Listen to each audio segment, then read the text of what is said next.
diperintahkan oleh Allah, khususnya tadi sudah dibacakan surat Al-Isra ya, khususnya ayat 32, dan juga menjadi so sweet karena ternyata pacaran setelah menikah itu lebih aman bagi kita perempuan ya, lebih aman. Kenapa lebih aman? Karena pacaran sebelum menikah ternyata diberikan isyarat di dalam Al-Quran. Surat ini yang tadi dibaca ya, surat 17 ayat 32 diawali dengan ayat 31, diakhiri, kan ada 3 ayat ya kita baca ya, dengan ayat 33, semua bicara tentang pembunuhan. Jadi artinya pacaran sebelum menikah sebagai tanda dari mendekati zina itu terancam dengan satu perilaku berikutnya, yaitu pembunuhan. Saya katakan pacaran itu mendekati perzinahan ya, sementara wala taqrabu zina, jangan dekati zina. Jadi mendekat kepada perzinahan aja tidak boleh. Kenapa? Karena kalau sudah mendekat kepada perzinahan, maka untuk berzina itu jauh lebih mudah. Dan pacaran itu adalah bagian dari mendekati perzinahan. Ya. Mungkin ada yang mengatakan bahwa aku pacarannya Islami kok. Oh ya? Bagaimana pacaran yang Islami itu? Pacaran yang Islami katanya seperti rukun Islam. Pertama, ketika menyatakan I love you itu ada saksi. Ini istihad remaja tahun 85 dari remaja masjid daerah Jakarta. Saya tidak sebut namanya ya, jadi gak enak nanti. Jadi ini remaja masjid nih, dibicarain tentang gak ada pacaran dalam Islam. Mereka mencoba mencari-cari dan beristihad. Dan istihadnya ini ketemu nih, makanya saya kasih tahu dulu ya istihadnya. Seperti rukun Islam, ketika menyatakan cinta, maka ada saksi. Jadi nggak bisa hanya berduaan terus mengatakan I love you gitu. Jadi harus bertiga. Ya, ada saksinya. Atau berempat, ada saksinya. Aku mencintaimu, terus ada saksinya. Yang kedua, rukun Islam yang kedua apa? Sholat. Alhamdulillah tahu ya. Soalnya ini saya harus ngecek juga nih. Banyak yang nggak ngerti juga. Rukun Islam yang kedua adalah sholat. Artinya orang yang berpacaran, katanya kalau mau Islami itu tidak boleh meninggalkan sholat. Jadi kalau udah beduk zuhur sholat ya, beduk asar sholat, beduk maghrib sholat, beduk isya sholat. Jangan lewat semuanya. Udah pacaran kan dunia seperti milik berdua ya, yang lain ngontrak. Jadi dia nggak peduli dengan suara azan. Nah kalau pacaran yang Islami katanya begitu. Yang laki jadi imam, yang perempuan jadi makmum gitu. Sholatnya berjamaah ya. Kelihatannya Islami. Yang ketiga, rukun Islam yang ketiga apa? Puasa. Nah, pacaran yang Islami itu katanya berpuasa dari hal-hal yang dilakukan oleh orang yang berpacaran biasa, seperti berpegangan tangan, ya tidak berpegangan tangan, tidak berpelukan, tidak berduaan, terus tidak apa lagi? Tidak bercipat, cipika-cipiki dan ciuman, apalagi lebih daripada itu katanya, berpuasa. Dan yang keempat, pacaran yang Islami itu katanya adalah menunaikan zakat ya. Artinya bayar zakat, tapi bayar zakatnya artinya traktir gitu ya, memberi gitu ya, bayarin. Kalau punya ilmu, ilmunya dibagi, jangan hanya buat sendiri. Habis ngaji di mana nih? Habis ngaji di Indosat. Nah, habis ngaji di Indosat, ilmunya di-share sama pacarnya. Jadi pacarnya juga punya ilmu yang sama, katanya gitu. Nah, nggak enak yang kelima. Rukun Islam yang kelima itu naik haji jika mampu. Artinya menikah jika mampu. Kalau nggak mampu, nggak nikah. Terus pacaran terus. Itu rugi di pihak perempuan karena tidak diberi kepastian. Hanya untuk just for fun. Untuk senang-senang aja. Untuk ada status aja gitu ya, ada status punya pacar, bukan jomblo. Kayaknya jomblo aib gitu ya. Nah, ini ijtihad yang salah. Apalagi dikait-kaitkan ke dalam rukun Islam. Ya. Sangat jelas Allah berfirman di surat Al-Isra ayat 32, A'udzubillahi minasyaitonirrajim, bismillahirrahmanirrahim, wala taqrabuz zina innahu kana fahisyata wa sa'a sabila. Jangan engkau dekati zina, sesungguhnya zina itu adalah jalan yang keji lagi buruk.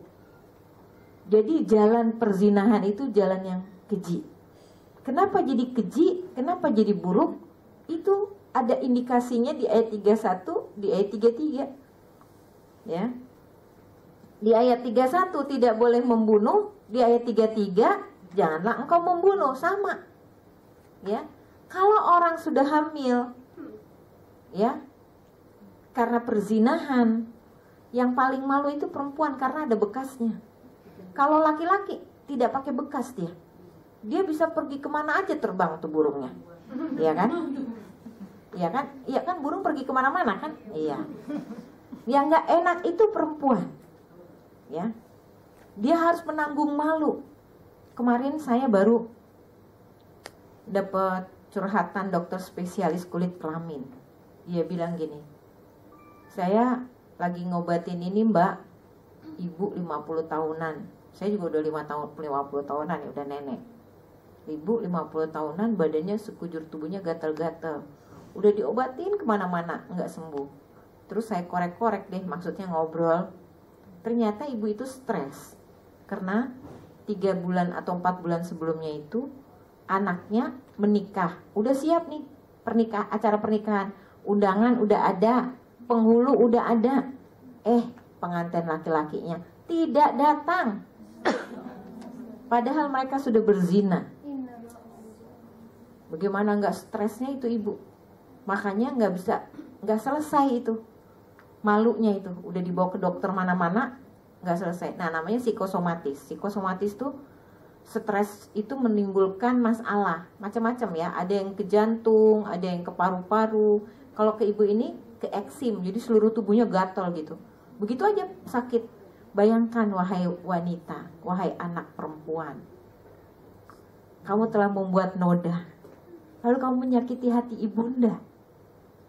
Ibu tidak bisa tidur, tidak bisa makan, sekujur tubuhnya sakit. Terus baktimu sebagai anak perempuan itu di mana? Itu mengapa dikatakan jalan yang keji lagi buruk.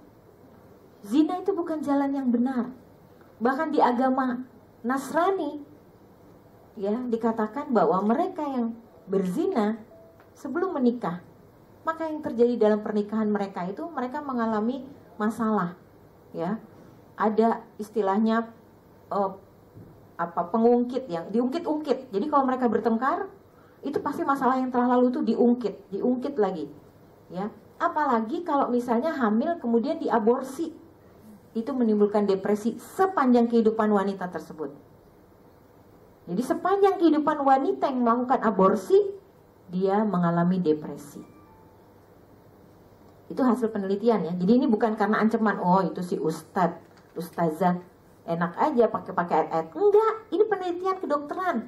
Dokter spesialis kulit kelamin itu yang paling banyak menangani kasus-kasus kayak gini gitu. Ya, karenanya kita harus yakini kalau Allah mengatakan wala taqrabu zina, udah kita nggak usah pacaran deh. Nanti kalau nggak pacaran, jodohnya gimana? Insya Allah dapat. Kita harus yakin bahwa ini kita jihad nih. Nggak berpacaran nih jihad. Kata Allah di dalam surat Al-Ankabut surat 29 ayat 69, Auzubillahi minasyaitonirrajim, walladzina jahadu fina lanahdiyannahum subulana wa innallaha lama'al muhsinin. Barang siapa yang berjihad di jalanku, maka akan aku tunjukkan jalan-jalanku. Dan Allah menyukai orang-orang yang berbuat baik. Jadi insya Allah kalau kita berjihad, tidak pacaran, menjadi jomblo fisabilillah. Ya, jomblonya ini bukan sembarang jomblo karena gak dapat pacar loh. Ini udah diniatin fisabilillah. Ini jihad, insya Allah dapat jodoh. Gak mungkin gak. Saya sudah membuktikan. Alhamdulillah. Ya. Begitu saya tahu bahwa tidak ada pacaran dalam Islam, waktu itu saya SMA kelas 2, itu langsung saya tulis surat putus kepada pacar saya. Kan waktu itu nggak tahu ya, kalau nggak ada hukum tersebut. Saya pacaran kelas 2 SMP. Ya mungkin karena hormon saya bekerja sangat aktif gitu ya, sehingga ketika ada seseorang yang merayu, saya udah nggak kuat juga gitu. Jadi oke aja. Ya ketika dia suka sama saya, oke aja.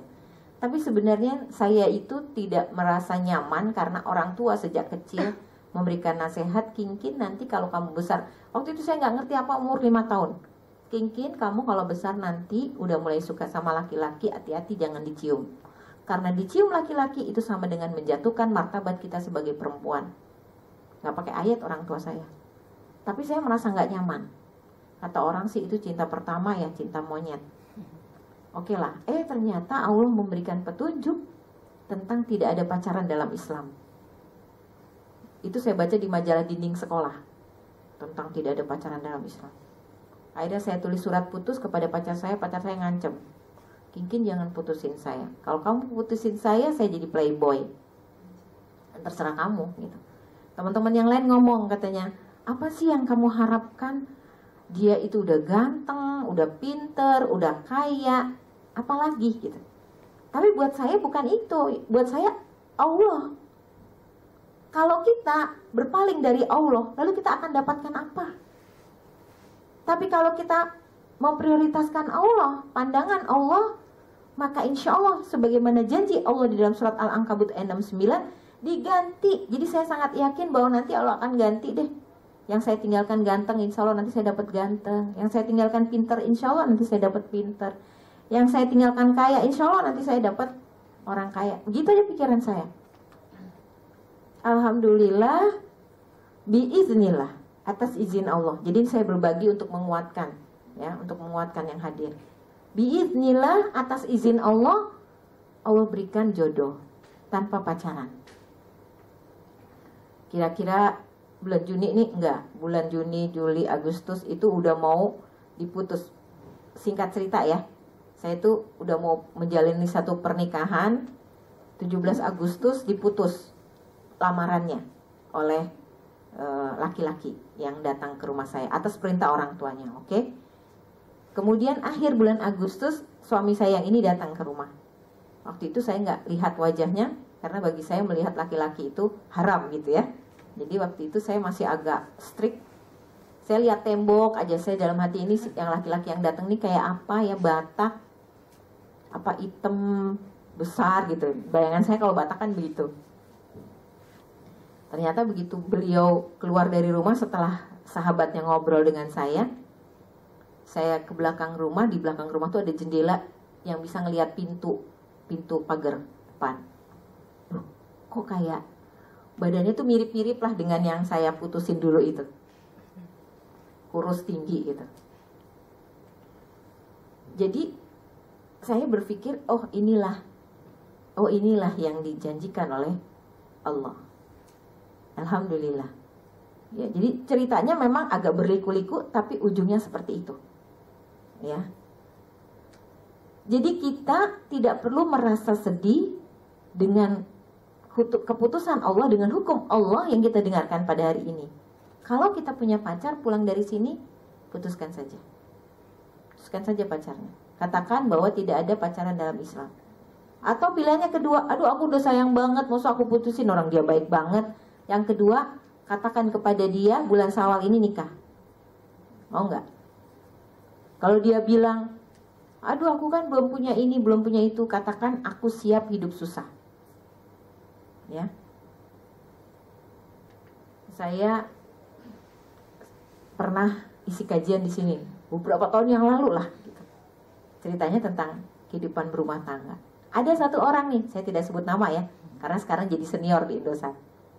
Dia bilang, Mbak Kinkin, kalau nikah kan kita harus punya kepribadian, rumah pribadi, mobil pribadi. Saya dalam hati, wah masih hitung-hitungan nih orang. Tapi saya nggak ngomong. Ya saya sambil senyum-senyum. Insya Allah nanti rezekinya Allah akan berikan. Rizqu min haitsu la yahtasib. Rezeki yang tidak diduga-duga. rezeki dari arah yang tak disangka-sangka akan datang. Akhirnya beliau kemudian menikah. Ya, alhamdulillah anaknya terakhir 3 orang ya kalau nggak salah. Artinya apa? Artinya memang sebaiknya kalau kita sudah mengambil satu keputusan, saya nggak mau pacaran, saya mau pacaran nanti habis nikah aja, maka Allah akan membukakan jalan. Keputusan itu akan dimudahkan. Resiko-resiko yang kita hadapi berupa ancaman, hambatan, tantangan dan sebagainya lewat, insya Allah bisa. Ya. Dan kemudian ketika kita memang sudah berniat untuk menikah, nanti Allah akan datangkan yang sungguh-sungguh memang mau menikahi kita, bukan mau sekedar main-main dengan kita. Dia serius kepada kita, gitu. Nah, ini yang menyelamatkan. Kalau kita sudah menikah, waktu itu saya Agustus ngejadi, September ta'aruf, Oktober nikah. Jadi cuma 1 bulan lah dari akhir Agustus nikah, Oktober awal. 1 bulan lebih sedikit ya. Itu mulailah namanya perkenalan. Ya, rasanya indah. Kan judulnya indahnya pacaran setelah menikah. Wah, itu. Nanti kalau saya ceritain gimana ya? Nggak apa-apa. Jadi ketika akad, kebetulan orang tua saya ada di Thailand, jadi harus wali saudara ya. Tapi ternyata pihak KUA nggak mau, maunya wali hakim. Oke, nggak apa-apa. Jadi kita bikin 2 akad. 1 akad di rumah, walinya adik saya yang laki-laki. Kemudian yang kedua akad di acara resepsi sebelum walimah, walinya adalah wali hakim, gitu. Supaya sah menurut syariat, jangan sah menurut agama, jangan sah hanya menurut negara, gitu ya. Jadi bikin 2 akad. Nah, waktu pertama kali nikah itu, saya mau nggak mau kan harus mencium tangannya, ya. Itu aja udah deg-degan, ya. Karena nggak pernah pegang tangan laki-laki. Nah, sekali itu pegang tangan laki-laki. Rupanya dia juga stres juga ya, karena diledek-ledekin sama teman-temannya. Tuh disalamin tuh sama istrinya gitu. Ya, tapi malam itu karena kita khawatir ada hal-hal yang tidak menyenangkan nanti di belakang, makanya tidak menginap. Jadi habis akad dia pulang, gitu. Habis akad yang wali adik saya, ya. Baru setelah wali hakim, akad yang di acara resepsi, baru dia menginap. Itu baru dipegang tangannya aja di akad nih, maksudnya di acara, wah udah keringat dingin, deg-degan gitu. Apalagi pas pulang dari gedung, ya. Oh begini toh rasanya dipegang laki-laki, luar biasa, ya. Tapi kalau menurut saya orang yang pacaran nggak merasa tuh kayak gitu, udah biasa kali ya, dipegang-pegang, bukannya dipegang-pegang, dipeluk-peluk. Jadi nggak ada tuh rasa deg-degan gitu, nggak ada rasa-rasa yang ya begitu deh menjelaskannya. Saya khawatir nanti akhirnya terbangkitkan ya. Intinya di sini hanya sekedar dipegang saja sudah membuat kita melayang ke langit ke-7. Apalagi lebih daripada itu agak sulit tuh melupakannya. Jadi malam pertama tuh agak sulit melupakannya. Jadi kalau bertengkar, ingat lagi, balik lagi, ingat ke yang itu, ya, ingat lagi. Jadi itu menguat gitu. Beda dengan orang yang pacaran bahkan melakukan perzinahan sebelum pernikahan. Malam pertamanya itu ya cuma sekedar hore aja, hore sekarang kita udah sah. Nggak ada sesuatu yang mistis gitu, nggak ada sesuatu yang menguat, nggak ada sesuatu yang dibawa-bawa gitu, ya di sepanjang perjalanan pernikahan. Karena apa? Karena akan saling menggugat. Gue rugi nikah sama lo. Ya mungkin akan saling mengatakan, kan lo gara-gara nyenggodain duluan. Ya kenapa lo mau misalnya ya? Mereka bisa seperti itu. Kenapa? Mana cekcok, iya. Karena saling menyalahkan siapa yang mau duluan nih. Jadi akhirnya kita menikah gitu kan. Kalau lagi baik-baik sih insya Allah enggak. Tapi kalau lagi dalam kondisi pertengkaran. Dan setiap rumah tangga itu akan mengalami namanya konflik. Itu hal yang wajar. Ya bukan sesuatu yang kemudian menakuti kita dan mengatakan dalam hati kita, aku nggak mau nikah, kenapa? Nanti aku kalau nikah konflik. Padahal tidak menikah juga jadi konflik. Coba aja, Nih lebaran, belum nikah, ditanya kapan nikah, itu kan konflik banget, iya nggak? Maybe, ya, maybe no, maybe yes. Nggak enak, udah nikah aja, ya, nikah aja, pacarannya habis akad, mulai dengan mengatakan kamu dulu sekolahnya di mana, ya, itu jadi semalaman ngobrol aja ya, soalnya kan belum kenalan. Ya kalau semua pengantin baru kurang tidur, ya semuanya, ya bahkan sebelum menikah aja nggak bisa tidur, meskipun kita sudah berusaha, nggak apa-apa, menikah biasa aja, orang juga pada menikah nggak apa-apa, kita bilang nggak apa-apa, tapi kita nggak bisa tidur, percaya, ya. Udah padahal capek banget mikirin ini, mikirin itu, ngurus ini, ngurus itu, jalan sini, jalan situ, tetap nggak bisa tidur. Kenapa? Itu masuk ke alam bawah sadar, ya, karena ini peristiwa penting, ya, satu destinasi yang harus dilalui seorang wanita yang sangat penting di dalam hidupnya, yang akan mewarnai sejarahnya, yang akan membuat dia menjadi melompat lebih dewasa. Ya, pernikahan itu lembaga menjadikan seorang laki-laki pemimpin yang baik, leadershipnya meningkat, dan wanita menjadi wanita yang baik, ya, kedewasaannya meningkat. Makanya kalau dikatakan indahnya pacaran setelah menikah, itu karena tidak dibatasi oleh waktu dan tidak dibatasi oleh hukum. Kalau sebelum menikah kan dibatasi, khawatir nanti hamil sehingga harus membatasi diri, ya. Kita kalau berhubungan pakai apa kayak gitu biar nggak hamil? Pakai apa? Pakai kondom. Jangan salah. Yang menikah aja udah pakai kondom hamil juga. Yang udah menikah ya rembes. Jadi jangan percaya sama orang yang mengatakan bahwa kondom itu benar-benar safety. No. Ya. Jadi jangan yakin. Karena ternyata kondom itu setelah dia diregangkan, itu dia punya pori-pori. Dan itu bisa ditembus oleh sperma. Makanya kalau mengatakan pakai kondom bagi mereka yang sudah terkena infeksi HIV, itu juga satu nasihat yang salah. Ya paling nggak mengurangi, tetap salah. Ya, perzinahan diizinkan, perzinahan dilegalkan, dibikin batasan-batasan, nggak bisa. Pacaran sebelum menikah dibatasi, pacaran sesudah nikah tidak terbatas. Begitu ada gemuruh cinta di dalam diri kita, diekspresikan terserah Anda.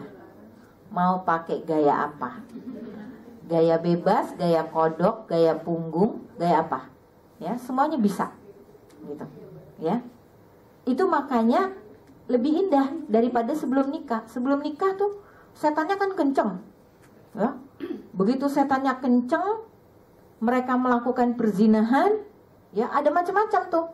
Yang masih punya rasa dosa jadi nggak enak hati, yang nggak punya rasa dosa jadi ketagihan.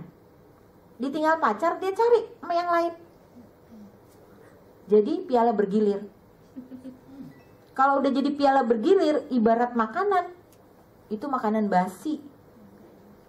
Ya, nauzubillahi min zalik. Saya doakan semua yang hadir di sini dimudahkan Allah, mendapatkan rezeki berupa jodoh yang baik. Ya amin ya robbal alamin.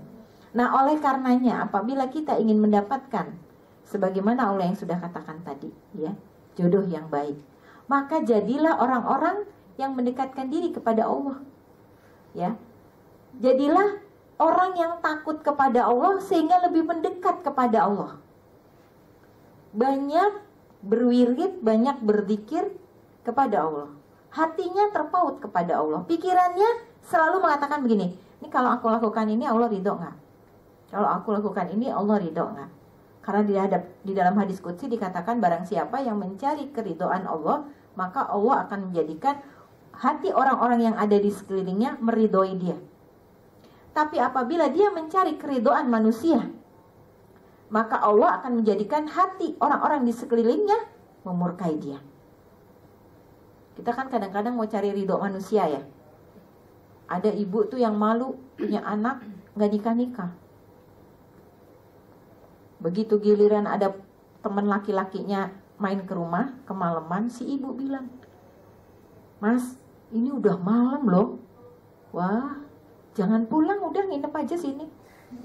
Astagfirullahalazim. Ini ibu-ibu model begini nggak sedikit. Ternyata ada yang aktivis majelis taklim karena takut sama anak perempuannya. Ya, dia pengen istirahatkan dirinya, pulang kampung, anak perempuannya dititipin sama teman laki-lakinya. Astagfirullah. Itu kemana? Ya, karena khawatir. Ya, kekhawatiran yang salah.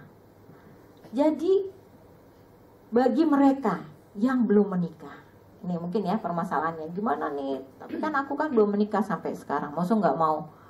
Kalau ibaratnya sekarang tuh toko-toko, mal-mal, kalau mau Ramadan atau mau Lebaran kan ada sale, ada diskon.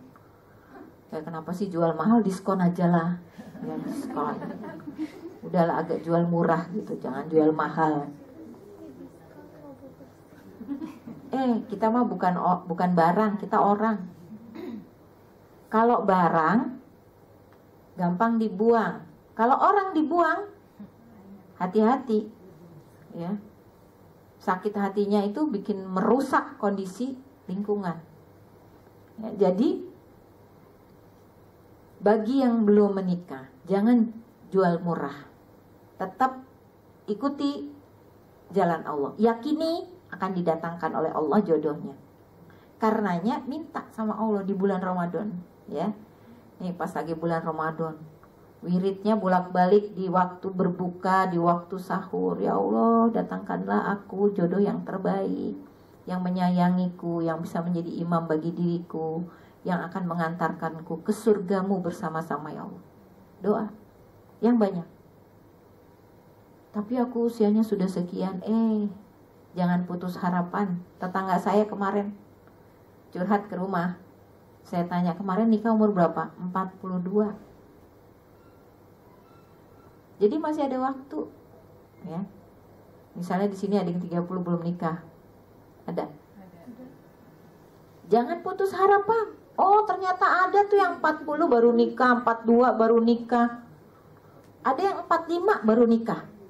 Tapi dia udah janda sih sebenarnya. Yang lucu nikahnya sama anak murid. Bedanya jauh ya.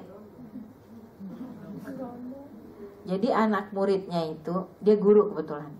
Dia sering mengajar di kelas. Memang anak murid itu suka ngefans ya sama gurunya. Anak muridnya lihat gurunya nih baik gitu. Ya, akhirnya begitu lulus SMA, dia ngelamar gurunya. Usianya bayangkan ya, masih belasan. Nikah sama gurunya usia 40-an. Jauh ya? Jauh banget. Ada yang kayak gitu? Ada. Jadi saya mau bicara soal pernikahan. Ada lagi nih bersahabat nih, nenek-nenek. Bersahabat nih nenek-nenek. Yang satu sahabatnya sakit, sering ke rumah sakit. Sahabatnya yang sehat sering nungguin, melayani lah apa. Gak lama kemudian sahabatnya meninggal. Ini nenek usia 70. Janda, udah janda ya. Terus gimana? Ternyata suami nenek ini mau menikahi dia. Jadi terimalah ya, orang dia sendirian. Dan kenapa suami almarhumah mau menikahi dia? Karena suami almarhumah berterima kasih istrinya dulu dirawat sama sahabatnya. Ya, mungkin ada yang merasa begini, aku sih udah lewat deh, 40 udah lewat. Tenang aja, masih ada jodohnya kalau memang Allah tentukan.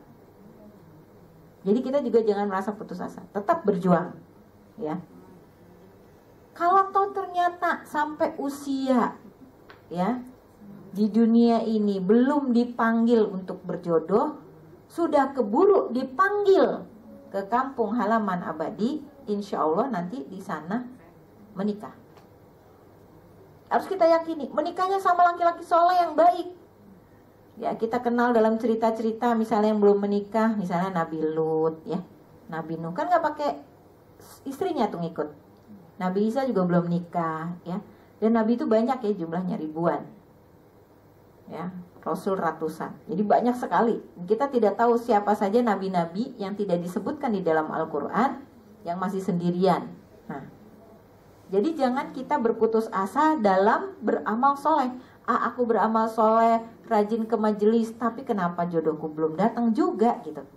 Nah, untuk mancing datangnya jodoh bisa dengan macam-macam, dengan doa, dengan sedekah. Udah pernah dengar ya kisah sedekah seorang wanita yang kepingin datang jodohnya? Ya, diberikan nasihat, bersedekahlah. Kemudian dia pulang dari majelis, ngelewatin sebuah masjid lagi renovasi. Lalu dia bilang sama tukang yang renovasi, ini udah ada lantainya belum bang? Belum. Ya udah, saya sedekah 4 kali 4 meter deh. Seminggu kemudian ternyata ada 4 lelaki yang menyukai dia dan mau melamar dia. Itu gara-gara sedekah 4 kali 4. Alhamdulillah nggak 10 kali 10. Ya, kalau 10 kali 10 kan repot juga itu dia seleksinya kan. Kalau 4 kan masih lumayan gitu. Oh yang ini gitu. Ya, tetap harus ada harapan. Termasuk yang pernah melakukan dosa. Termasuk mereka yang pernah melakukan dosa. Aku udah pernah berdosa. Ya, aku sudah pernah berzina dan aku sekarang bertaubat. Kira-kira adakah lelaki soleh yang akan menikahiku? Ada. Jangan putus asa, ada. Karena kita sudah bertaubat. Dan kalau sudah bertaubat, jangan dibongkar rahasia masa lalunya. Jangan berbohong. Jangan bercerita, jangan berbohong. Ada seorang yang datang kepada saya. Dia bilang gini, Mbak, pakai jilbabnya besar. Mbak, ini zaman tahun berapa ya? 2095 kalau nggak salah, 95, 974. Mbak, aku tuh sebenarnya udah nggak suci, Mbak. Loh, gimana ceritanya? Ya dulu waktu aku remaja, om aku yang melakukan di rumah. Oh gitu? Terus gimana? Kan udah mau menikah nih dengan seseorang. Seseorang itu kebetulan murid suami saya. Jadi ini murid saya sama murid suami saya. Saya bilang gini, jangan cerita apa-apa. Jangan ceritakan apapun tentang hal tersebut. Insya Allah dia tidak tahu.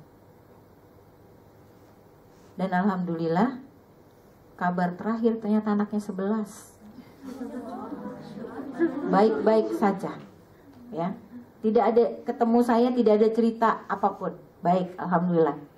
Itu artinya saya yakin bahwa masa lalunya ditutup rapat oleh Allah. Alhamdulillah. Jadi kalau udah kita bertobat, menikah, nggak usah pakai cerita. Ya. Jadi gimana dong dosa masa lalu saya? Bertobatlah dan berjanjilah untuk tidak melakukan perzinahan. Ya. Termasuk ini yang lain lagi yang agak serem lagi, nggak apa-apa ya. Seseorang yang tobat dari lesbi, murid saya juga. Bagaimana Mbak Kingkin saya? Saya bilang untuk obatnya menikah. Tapi kamu harus bertobat sekarang. Ya Mbak, saya mau bertobat. Kamu harus sibuk. Ya Mbak, saya sibuk. Baca Al-Quran. Ya Mbak. Tapi saya agak sulit Mbak kalau puasa, saya suka kambuh. Ya udah, kalau puasa sunnah kamu nggak bisa, kamu banyak saja berwirid, ya maksurat pagi sore, aktif dalam kegiatan Islam, insya Allah. Gak lama kemudian akhirnya menikah. Ya. Jadi buat semua yang mungkin akan terbit satu pikiran, ya pacaran habis nikah, pacaran sebelum nikah aja belum tentu saya laku. Ya, kita harus mengatakan bahwa saya tidak menikah, saya tidak berpacaran sebelum menikah karena saya berpihak kepada Allah. Semoga nanti saya segera menikah dan setelah menikah rumah tangga saya sakinah mawaddah warahmah. Gitu, ya. Jadi ini pesan-pesan saya. Yakini bahwa pacaran setelah menikah itu lebih asik, lebih indah, lebih romantis, lebih kuat kesannya sebagaimana kesan yang kita dapatkan saat kita berbuka puasa. Ya. Kalau puasa terus mau buka tuh kan bener-bener membayangkan beduk aja. Itu kadang-kadang kan ada yang salah-salah, itu beduk asar apa beduk maghrib kok sama bunyinya, ya sama gitu ya, dibuat bercanda-bercanda. Beduk maghrib itu seolah-olah akan dinantikan. Begitu duduk berhadapan dengan panganan ya, makanan yang akan dimakan, kita tuh udah sumringah ya, udah bahagia, gembira, girang bahasa Betawinya. Begitu makan, wah rasanya luar biasa. Nah seperti itulah kira-kira mereka yang menikah tanpa pacaran, ya, itu bahagianya tak terperikan. Kata-kata manapun tidak bisa mewakilkan, ya, karena hanya didatangkan oleh Allah ke dalam hati-hati mereka yang beriman. Mereka merasakan dua kelezatan, kelezatan iman ya setelah menikah dan kelezatan pacaran. Wah itu nggak ada tuh menu modifikasi kayak gitu, agak sulit tuh ditemukan ya, kecuali kita betul-betul nikmat tidak berpacaran. Saya cukupkan. Ada yang mau ditanyakan silakan. Ada waktu kan masih?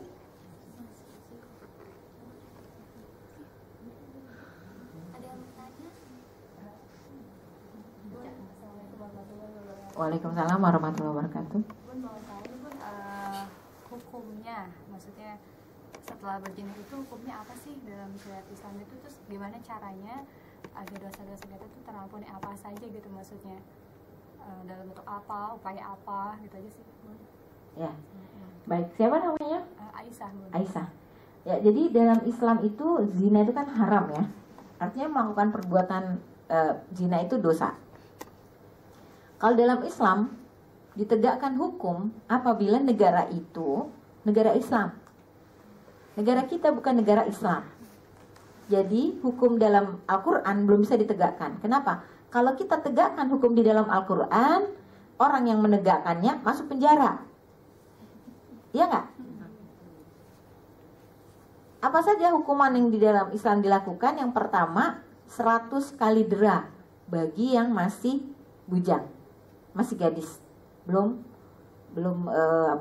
menikah. Tapi kalau dia berzina sesudah menikah, maka dia harus dirajam sampai mati. Dirajam itu dia dimasukkan ke dalam tanah, tinggal kepalanya aja. Nah, kepalanya itulah yang ditimpuki batu sampai dia mati. Dan tidak boleh ada yang bersumpah serapah ketika menimpuk dengan misalnya kata-kata kotor ya, kata-kata rafas gitu, sampai marah-marah, nggak boleh. Jadi dia timpuk aja, timpuk tanpa dia mengeluarkan kata-kata. Ya karena apa? Karena yang mati ini itu sudah diampuni dosa-dosanya. Emang nggak enak. Tapi ada seorang wanita di masa Rasulullah itu datang kepada Nabi dan mengatakan dia ingin dirajam karena dia sudah berzina. Lalu Nabi bertanya, apakah engkau mengandung? Iya. Kembalilah, besarkan anakmu. Bersalinlah. Sudah bersalin, datang lagi kepada Nabi. Lalu dikatakan, apakah anakmu engkau susui? Ya. Kembalilah sampai sudah disusui. Sebenarnya Nabi itu nggak mau menghukum, ya kan? Tapi karena wanita ini menepati janjinya, datang lagi setelah 2 tahunnya, Nabi, anakku sudah selesai, sudah disapi, maka laksanakanlah hukuman kepadaku. Maka Nabi menghukumnya. Gitu. Ya. Jadi ini kalau betul-betul Islam dilakukan. Kenapa sih ada orang seperti itu? Karena dia sudah merasakan indahnya, nikmatnya, kuwatu silatu billah. Hubungan yang kuat dengan Allah. Dia tidak lagi melihat dunia. Dia sudah melihat surga di depan mata. Maka dia ingin mendapatkannya. Kalau kita di Indonesia dengan hukum yang ada, ini kan bukan hukum Islam, ya. Maka apa yang bisa dilakukan? Ya akhirnya beristighfar, bertobat dengan tobatan nasuha, tidak akan melakukannya lagi, kemudian wakafkan diri kita di jalan Allah. Ya, wakafkan diri kita untuk beramal soleh di dalam satu kegiatan-kegiatan syiar Islam yang akan meninggikan kalimat Allah. Semoga dengan itu Allah mengampuni, menghapus dosa-dosa kita. Ya, meskipun dosa kita sebesar gunung atau seluas lautan. Begitu ya. Ya, jadi jangan berputus asa gitu. Mungkin nanti pertanyaannya begini, apakah negara kita akan tetap berada dengan kondisi seperti ini? Ya jangan kemudian enak juga ya di negara yang tidak ditegakkan hukum Islam. Jangan enak juga ya. Jadi harus punya semangat dan cita-cita di semua dada orang-orang Islam, orang-orang yang beriman, agar hukum Islam bisa tegak di negara Indonesia. Begitu ya. Iya. Yang paling gampang, yang paling mudah, satu-satu lah. Contohnya misalnya zakat. Ya, ternyata zakat bisa memotong pajak. Ya. Pajak negara 10% 700 juta. Dia sudah membayar zakatnya. Ya, 2,5%. Maka ya 700 juta tuh nggak benar-benar bayar ke negara 700 juta. Dia hanya akan potong dari bayar zakatnya tinggal. Nah, itu termasuk diantaranya menegakkan sebagian hukum Islam. Ya. Seharusnya kan kalau udah bayar zakat nggak usah bayar pajak. Pajak itu hanya dikenakan bagi mereka yang istilahnya kafir zimmi. Kafir zimmi bukan muslim, tapi dia terikat karena berada di negara tersebut. Jadi dia yang membayar pajak. Kalau kita kan enggak nih. Jadi ini juga dapat semua ya. Ya. Itu salah satu contohnya saja. Jadi biasanya hukum Islam itu ditegakkan sedikit demi sedikit sesuai dengan kemampuan masyarakatnya. Sama seperti makanan. Kan kita nggak mungkin ya bayi kita kasih nasi ya. Itu namanya zolim. Ya, jadi bayi ya kita kasih susu ya. Makanan-makanan cair ya. Baru setelah kuat ada gigi kasih makanan padat gitu. Setelah itu baru yang keras-keras. Nah, seperti itulah hukum Islam ditegakkan. Ya, jadi jangan takut akan tegaknya hukum Islam, tapi juga jangan memudah-mudahkan menyepelekan dosa. Ya. Karena kalau Allah tidak Allah tidak menyerahkan kepada negara-negara itu, tidak melakukannya kepada si manusia tersebut, orang tersebut, maka Allah akan masukkan ke dalam dirinya sehingga dia akan mengalami ketidaktenangan, kegelisahan, depresi ya. Karena dia sudah melanggar hukum Allah. Gitu ya, Aisyah ya. Aisyah, ya, makasih. Ya, boleh? Assalamualaikum warahmatullahi wabarakatuh. Waalaikumsalam warahmatullahi wabarakatuh. Ya Ustaz, mau tanya, kalau misalkan kan sekarang anak-anak udah walaupun masih SD ya, udah tahu namanya pacaran itu ya Ustaz. Misalkan dia ini kan, ayo Ustaz. Ibu misalkan udah usianya 30 tahun tapi belum nikah gitu ya, karena bukan nggak punya pacar, tapi mungkin masih belum siap atau gimana gitu. Tapi dia itu mah karena didesak gitu, misalkan sama keluarga atau tetangga gitu, dipaksa gitu ya untuk menikah gitu. Itu gimana itu Ustazah kalau kayak gitu? Apakah Allah itu akan memberikan yang terbaik untuk kedepannya atau gimana itu?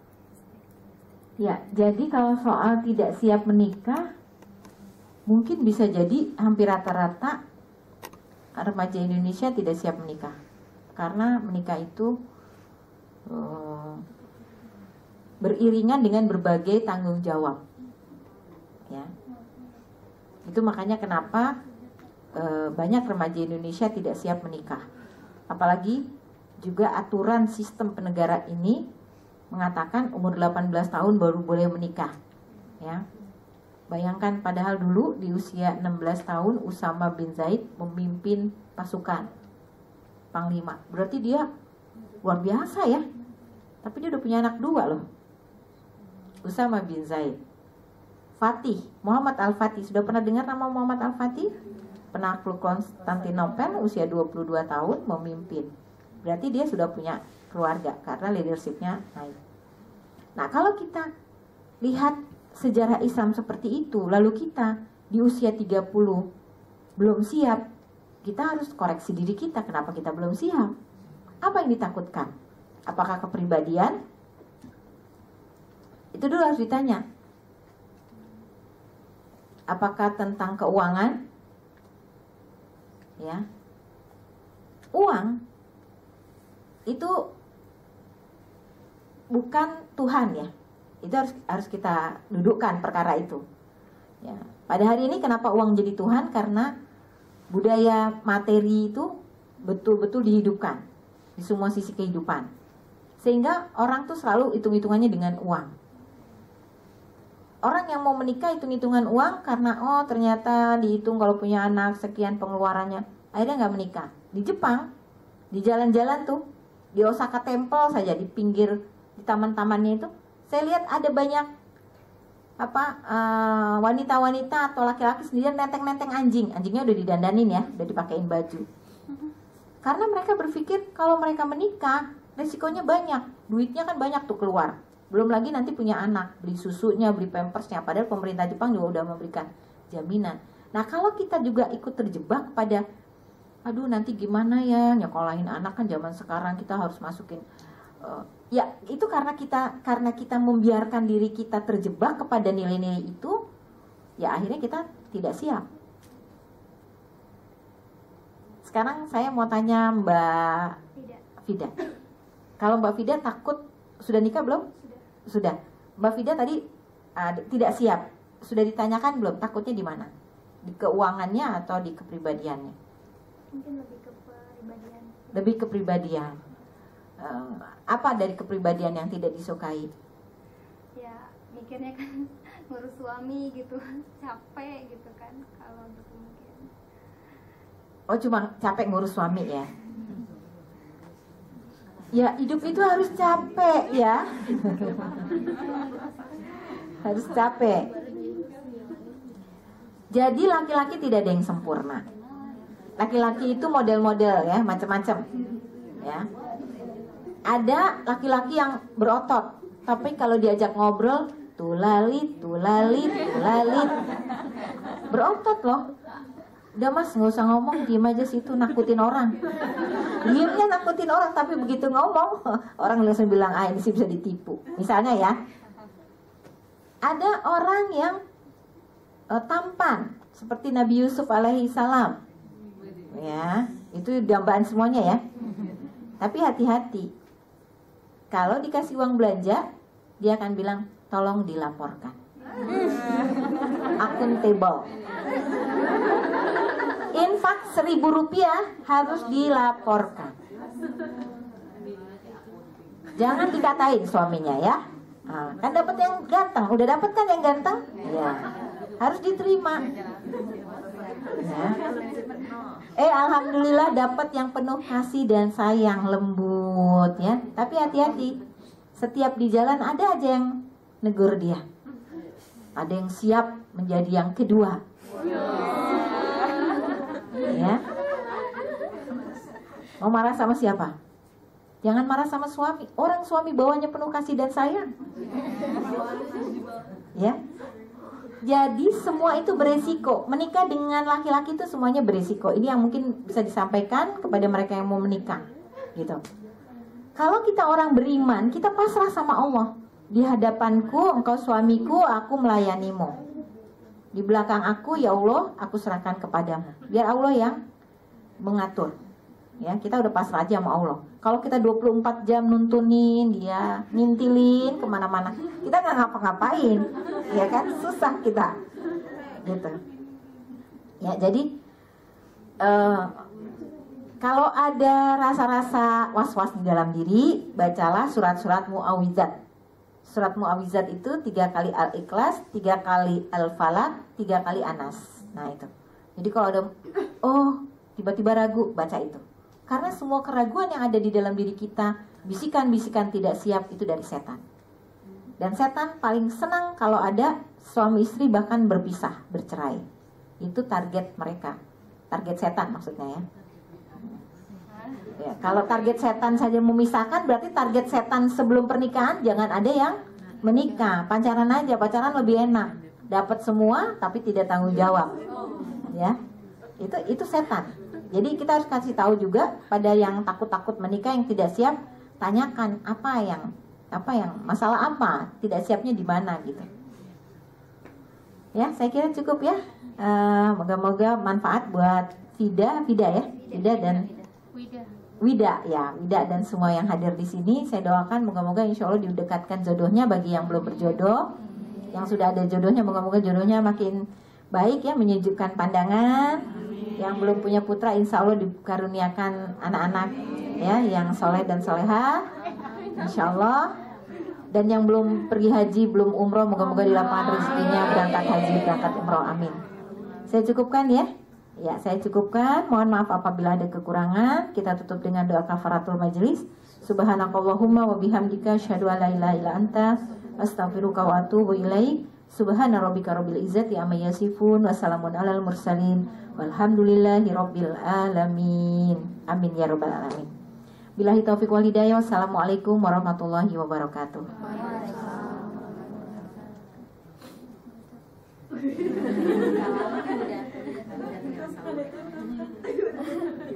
Demikian kajian kali ini, kita udahan ya.